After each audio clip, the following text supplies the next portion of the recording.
Jésus a déclaré dans l'évangile de Matthieu au chapitre 10 verset 35 « Je suis venu mettre la division entre l'homme et son père, entre la fille et sa mère, entre la belle-fille et sa belle-mère. » Ces mots provoquent un malaise profond car ils démolissent une fausse croyance, celle que suivre Christ préserve toujours les liens avec nos êtres chers sans accroc.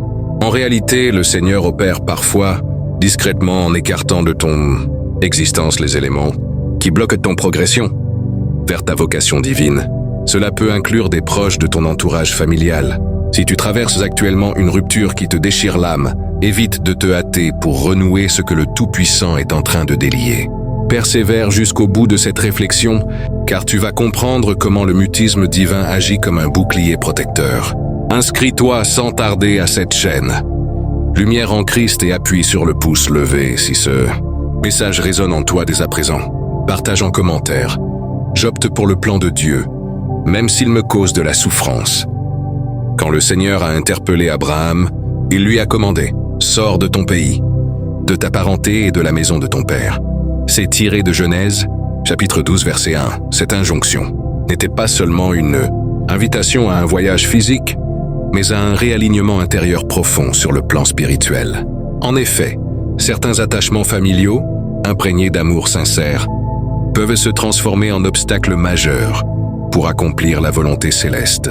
Le Christ affirme lui-même « Ma mère et mes frères, ce sont ceux qui entendent la parole de Dieu et la mettent en œuvre. » Luc chapitre 8, verset 21. Dans l'ordre divin, la soumission prime sur les liens affectifs.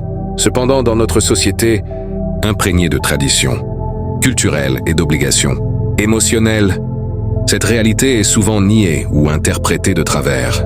On mélange allégeance humaine et dévotion à Dieu. Pourtant, dans sa sagesse infinie, le Créateur autorise des fractures douloureuses pour débloquer un destin.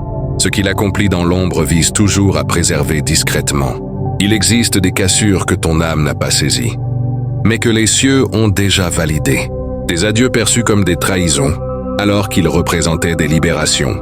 Au fil de cette exploration, tu vas explorer la manière dont le Seigneur, dans sa prudence, organise des éloignements pour purifier ta trajectoire et sauvegarder ta mission. La première forme d'éloignement, divin et sacré, est celle qui démantèle l'idolâtrie liée au lien de sang. Peut-être as-tu été élevé avec la conviction que la famille représente un sanctuaire inviolable, qu'elle surpasse tout autre engagement, formant le pilier inébranlable de ta vie. Mais dans les sphères célestes, une vérité supérieure émerge, plus affûtée, plus pure, celle de l'engagement avec Dieu. Car il arrive que la famille biologique devienne le frein le plus puissant à l'édifice spirituel que le Seigneur souhaite bâtir pour toi. Cette idolâtrie surgit lorsque tu élèves tes siblings, tes parents ou tes proches au-dessus de l'appel divin, quand leur jugement te fige sur place, quand leurs opinions pèsent plus que les murmures du Saint-Esprit. Dans sa discrétion, Dieu intervient sans fanfare. Il instaure un retrait graduel. Des quiproquos inexplicables, des refroidissements inattendus, des absences prolongées, sans une perception spirituelle aiguisée, tu pourrais accuser le malin. Mais souvent, c'est l'œuvre du Très-Haut. Tant que ton cœur reste enchaîné à des espérances terrestres, tu ne pourras pas embrasser pleinement ta vocation. Abraham a abandonné le foyer paternel. Joseph a été trahi et vendu par ses propres frères. David a subi le mépris des siens. Jésus a été sous-estimé par ses proches. Cette mise à distance fait mal, mais elle est essentielle. Elle n'équivaut pas à un rejet, mais à une consécration. Le Seigneur t'extrait de certains groupes pour que tu cesses de prioriser les liens charnels sur les spirituels. Il te démontre que son alliance transcende les attaches sanguines. Il aspire à être ton père, ton allié, ton havre. Pour cela, il permet cet écart. N'insiste pas pour rattraper ce que Dieu repousse. Ne tente pas de recoller ce qu'il dissout. Ce décrochage est une garde. Ce calme est un message codé. Ce creux est une invitation. Dieu pulvérise l'idolâtrie sanguine pour te restituer l'identité éternelle que tu avais égarée. La seconde forme d'éloignement sacré pilotée par Dieu est celle qui met en lumière les attaches de domination. Certaines figures familiales t'adorent véritablement, mais elles cherchent inconsciemment à te confiner dans une version statique de ton être. Elles t'ont observé évoluer, chuter, rebondir et sans malice. Elles ont forgé une représentation figée de ton potentiel. À chaque tentative de transformation, d'obéissance divine, d'ascension, Elles te ramènent à tes racines via des mots tendres, des critiques voilées, des anecdotes stratégiques. Tu deviens captive d'une affection bienveillante mais restrictive. Dieu, qui perçoit cette emprise subtile derrière l'amour, t'extrait. Ils rompent discrètement ce manteau de routine qui t'emprisonne. Tu ressens leur incompréhension croissante, leur jugement, leur retrait. Tu verses des larmes, tu t'accuses, tu tentes des réconciliations. Mais ce lien s'est mué en entrave, et dans son affection, Dieu tranche. Car l'amour authentique n'asservit pas, il émancipe. Jésus a enseigné, celui qui mène à la charrue, et qui regarde en arrière n'est pas digne du royaume de Dieu. Luc, chapitre 9, verset 62. Tant que tu demeures lié à ceux qui dictent ton rythme, tu ne pourras suivre le Christ sans réserve. Cet arrachement est une manifestation d'amour céleste. Il ne s'agit pas de renier les tiens, mais d'identifier quand l'affection vire à la tyrannie. Dieu te délivre pour que tu progresses. Il te dissocie pour que tu déploies tes ailes. Ce n'est pas une sanction, c'est une émancipation. Chaque écart que Dieu autorise est une bouffée d'air pour ton âme. Chaque quiétude qui s'installe est un appel à percevoir sa guidance sans interférence. Tu n'as pas été conçu pour satisfaire ta lignée, mais pour honorer ton Créateur céleste. Et parfois, cela nécessite une fracture. La troisième forme d'éloignement, sacrée organisée par Dieu, est celle qui t'extirpe de l'héritage des chaînes occultes. Dans certaines dynasties familiales, les traumatismes, les impasses, les revers, les angoisses, les afflictions intérieures se propagent insidieusement d'une génération à l'autre. Des accords ont été scellés en secret, des fautes dissimulées, des souffrances étouffées, et toi, tu portes involontairement le fardeau d'un legs spirituel vicié. Mais Dieu, qui scrute l'intégralité de ton arbre généalogique, choisit un jour de te sanctifier non seulement par le pardon, mais par l'isolement. Il te soustrait au dialogue nocif. Il te tire des ambiances ténébreuses. Il te détache de rituels ancestraux. Tu te sens comme un traître envers tes racines, mais en vérité, tu réponds à un mandat divin. Tu es le briseur de cycles, celui qui interrompt la transmission. Pourtant, cette tâche demande un recentrage. Tu ne peux soigner ce à quoi tu restes vulnérable. Tu ne peux abolir ce que tu persistes à côtoyer. Dieu vise à te constituer en temple vivant, en entité distincte, en vecteur de grâce. Pour y parvenir, il génère un fossé. Il ne ruine pas ta famille. Il ne t'ôte pas ton attachement pour eux. Mais il te désigne comme un réceptacle consacré. Dans l'ombre, il rénove ton essence spirituelle. Dans la dissociation, il anéantit ce qui aurait dû périr depuis des âges. Le sentiment d'exclusion que tu endures n'est pas une réprimande. C'est un indice de ta réorientation éternelle. Dieu t'a placé en retrait pour te hisser. Il t'a confiné pour te restaurer. Ne lutte pas contre cette force cachée, car cet éloignement, bien qu'insolite, marque la fin des entraves ancestrales.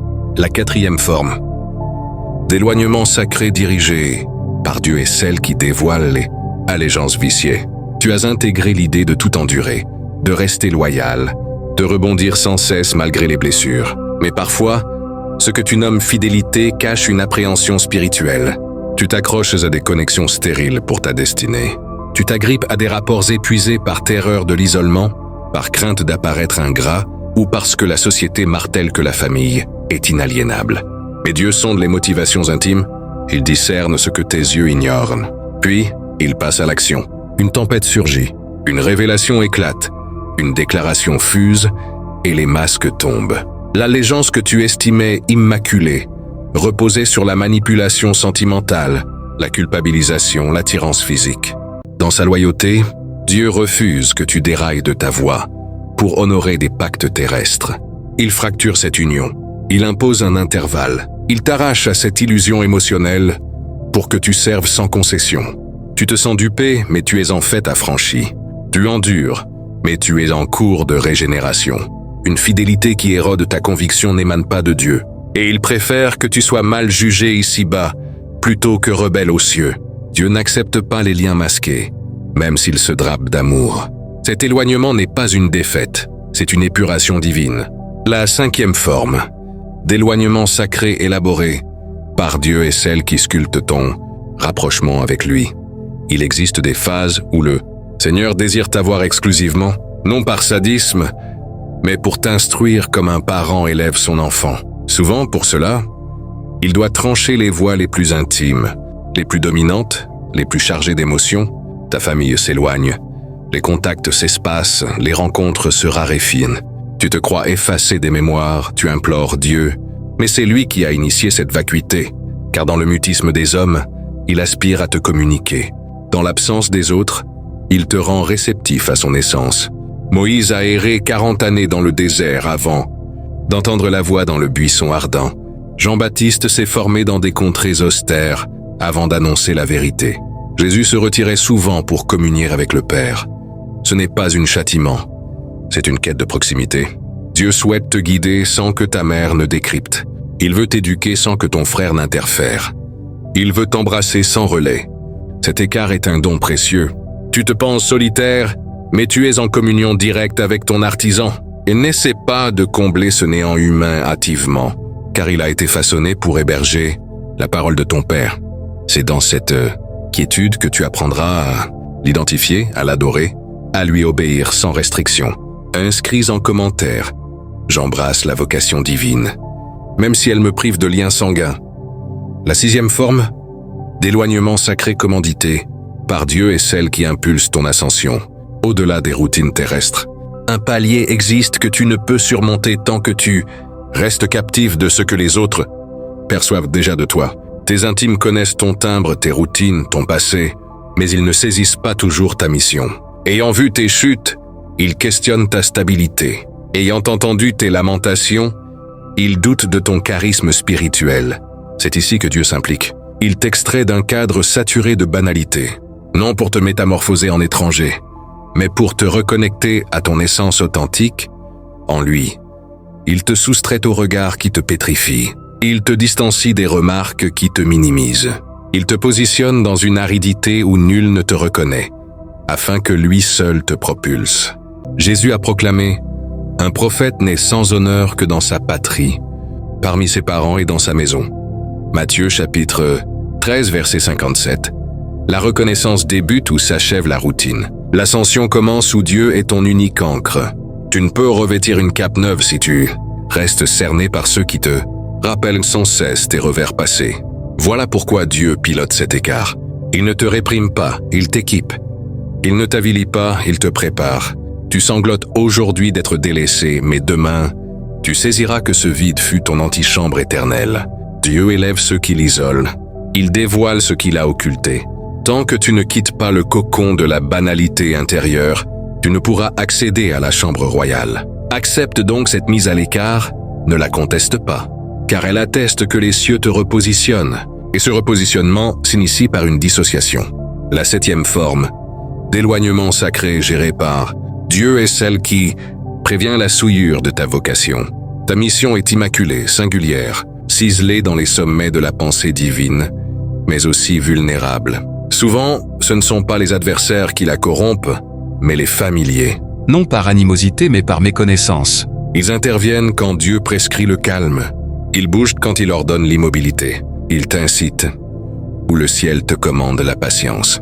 Sans vigilance spirituelle, tu vas fusionner conviction et instinct, vocation et aspiration, soumission et coutume. Alors Dieu réagit, il t'isole, il verrouille des accès familiaux. Il freine des initiatives collectives. Il suspend des partenariats émotionnels. Tu le vis comme un échec, mais c'est un tamis. Il sauvegarde ton essence. Il conserve ton message, il consacre ta quête, car il sait qu'une phrase maladroite peut ternir une onction. Un œil non inspiré peut distordre une perspective. Un avis instinctif peut dérouter un parcours. L'apôtre Paul confiait « Mais lorsqu'il plut à celui qui m'avait mis à part dès le sein de ma mère, et qui m'a appelé par sa grâce, de révéler en moi son Fils, afin que je l'annonce parmi les païens, aussitôt sans consulter, N'cher ni sang. » Galates chapitre 1 verset 15-16. Il avait saisi que certaines influences, même intimes, pouvaient brouiller la révélation. Dieu te retire des étreintes terrestres pour que ta vocation reste intacte. Il veut que tu intègres, que ton mandat provient d'en haut et ne sera jamais légitimé par le bien-être familial. Cet arrachement est une enveloppe éternelle. Ce calme environnant est une forteresse divine. N'essaie pas d'inclure ce que Dieu a écarté. Ne divulgue pas à ce que Dieu a banni de tes confidences. Défends ta vocation, car Dieu l'a déjà défendue en t'isolant. La 8e forme, d'éloignement sacré conduit par Dieu est celle qui apprête ton âme au pardon céleste. Certains de tes proches t'ont infligé des plaies profondes. Ils ont médit sur toi. Ils t'ont repoussé, rabaissé, dénigré. Malgré ta conviction, une amertume latente persiste. Tu as imploré, mais le pardon t'échappe. Tu as tenté, mais la fureur ressurgit. Dieu, dans sa clémence illimitée, t'éloigne non pour riposter, mais pour cicatriser. Il sait que tant que tu restes confronté à cette origine de tourment, ton cœur ne s'apaisera pas. Il sait que l'entaille se ravive à chaque interaction. Ainsi, il forge l'écart. Il disjoint les trajectoires. Il stoppe les dialogues. Et dans cette quiétude, il opère sur ton intérieur. Il t'initie à affectionner sans clause, à supplier sans aigreur, à verser des larmes devant lui plutôt que d'incriminer devant les humains. Jésus, crucifié, a prié « Père, pardonne-leur, car ils ne savent ce qu'ils font ». Luc chapitre 23 verset 34. C'est dans la solitude extrême que cette supplication a émergé, car c'est dans l'isolement que le pardon s'authentifie. Dieu aspire à te transformer en pont de réconciliation, mais auparavant, il doit guérir ton ressentiment caché. Pour cela, il t'isole. Il t'accorde un havre sans écho, sans regard, sans agression. C'est un espace aride où ton âme se fracture, mais se rebâtit selon le prototype christique. Peut-être reviendras-tu vers ces individus un jour, mais en sérénité, sans fardeau, sans venin. Et cela témoignera de l'intervention divine. Cet éloignement n'est pas un dédain, c'est une chambre chirurgicale.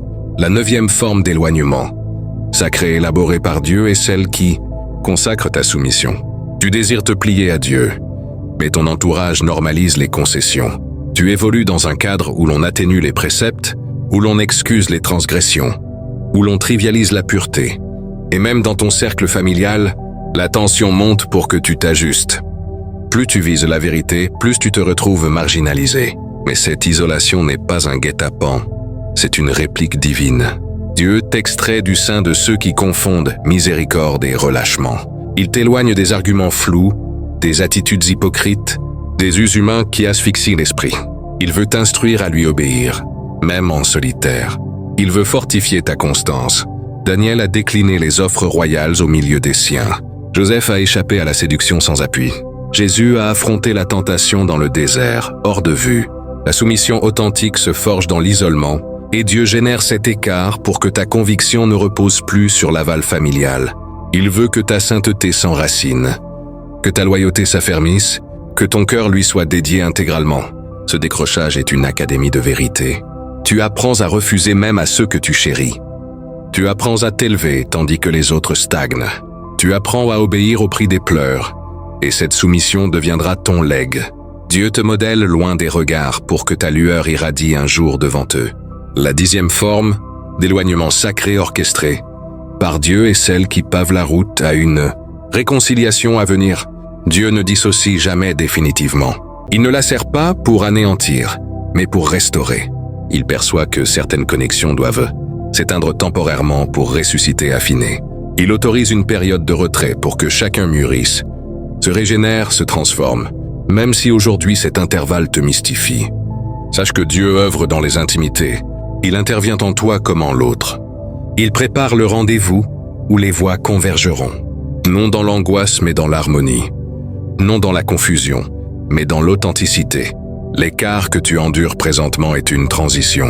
Si tu persistes dans la fidélité, si tu maintiens l'affection en privé, si tu préserves la pureté de ton âme, Dieu accomplira une œuvre de renouveau.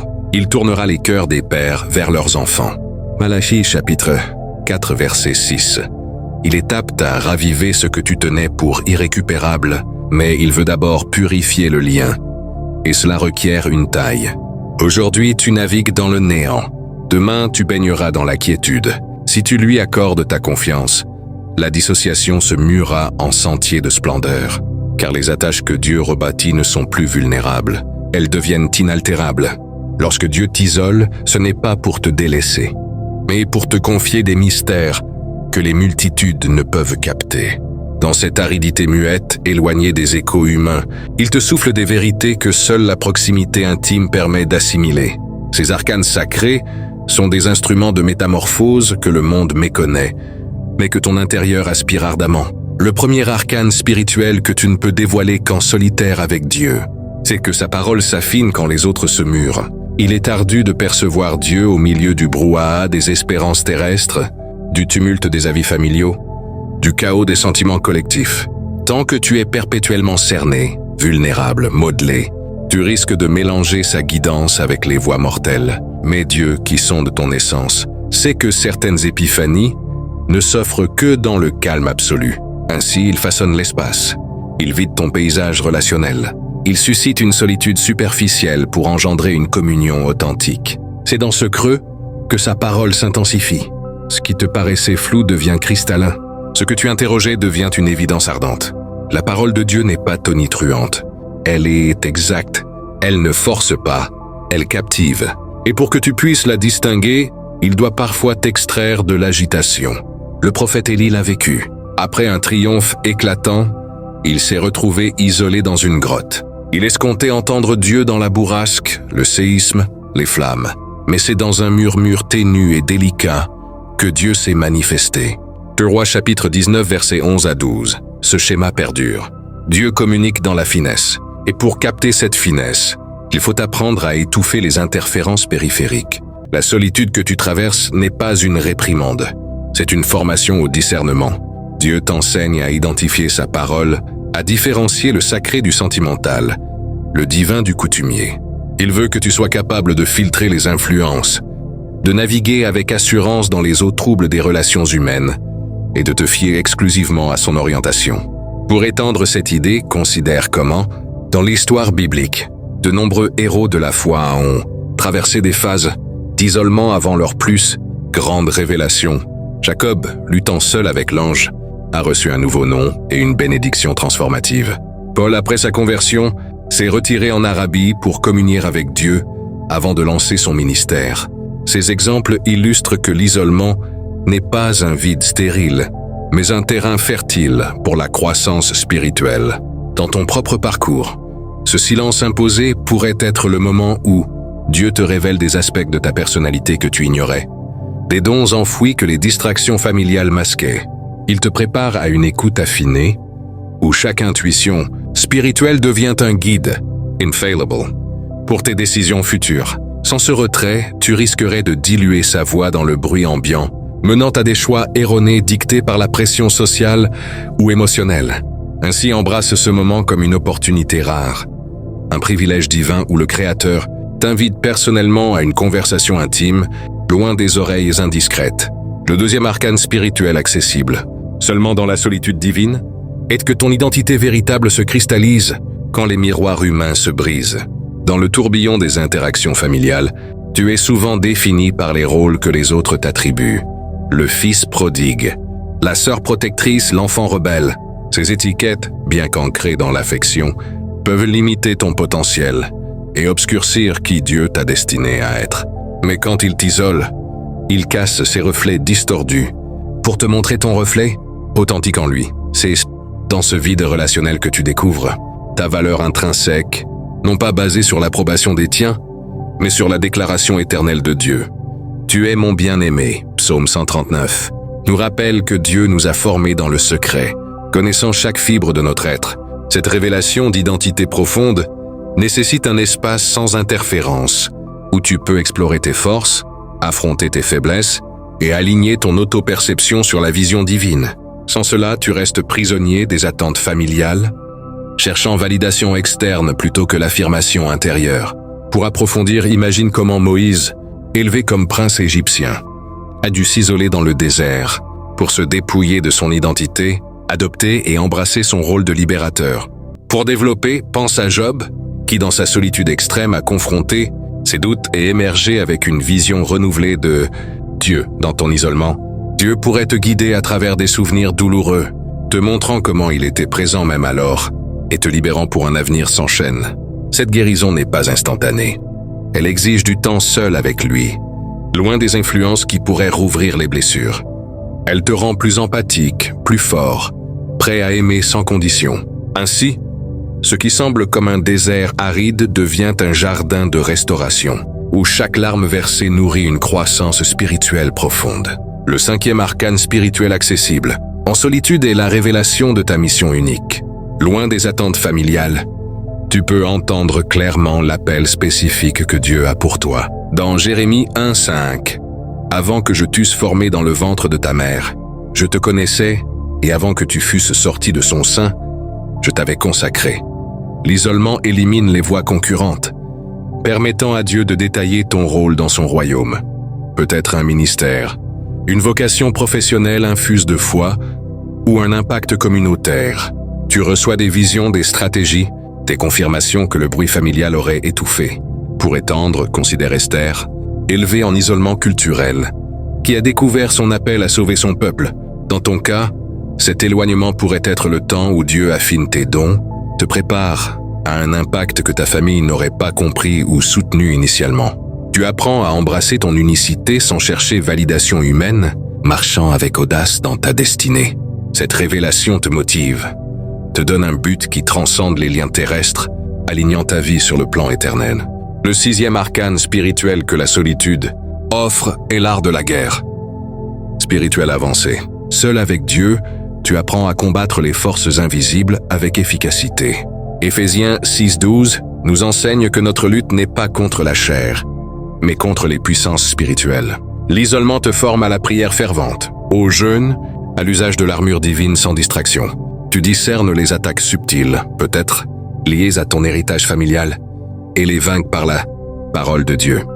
Pour approfondir, Jésus lui-même se retirait pour prier avant les batailles majeures. Dans ton désert, Dieu pourrait t'équiper avec des armes spirituelles personnalisées, te rendant victorieux sur des domaines où ta famille luttait. Cette formation te rend un intercesseur puissant, capable de briser des chaînes générationnelles. La solitude devient un camp d'entraînement, où tu émerges comme un guerrier aguerri, prêt à affronter le monde avec autorité divine. Le 7e arcane, spirituel révélé en isolation, est la joie profonde, indépendante des circonstances. Philippiens 4:4 exhorte, « Réjouissez-vous, toujours dans le Seigneur, loin des joies superficielles familiales. Tu découvres une allégresse ancrée en Dieu, qui persiste malgré la douleur. Cette joie émane de sa présence, te soutenant dans l'adversité. » Pour élargir, Paul, emprisonné et isolé, a écrit des épîtres débordant de joie. Dans ton isolement, Dieu pourrait infuser une paix qui surpasse l'entendement, transformant tes larmes en louanges. Tu apprends que la vraie joie n'est pas contingente aux relations humaines, mais à l'union avec Christ.